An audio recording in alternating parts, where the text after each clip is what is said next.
Idol, magandang hapon po sa inyong lahat daw. So ngayong araw mga idol, so may mga binabalak kaming pumunta sa Labad's Cove. So magplano-plano muna mga idol.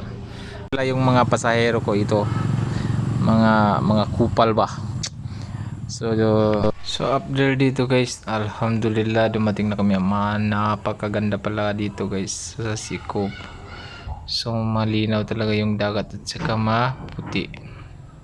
Dating namin guys, so yan mag-ano na kami ng mga yung ano ba, pagtapahan ng isda ba para makaluto kami ng isda mga guys. Alhamdulillah guys, so malapit na maluto yung isda natin. Tsaka prepared na rin yung ating sausawan guys. At tsaka yung ano ba, fried puto ba. Yan. Tsaka inano na ba yung puto namin guys. Guys, kumain na kami, medyo wala na guys natira. Yung ano na lang, bukog na lang yung natira. At saka mga idol, after namin kumain na idol, so na may binabalak naman kami lumangoy guys. Masarap kasi yung tubig ko, medyo sariwa-sariwa daw. Sarap talaga guys.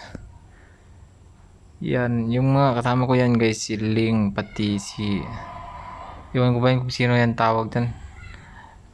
Nakalimutan ko guys.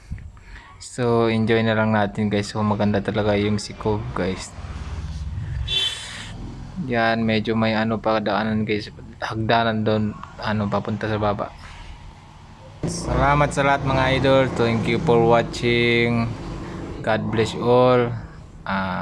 Sa mga idol ko, sa mga kaibigan ko, salamat. Just for fun guys.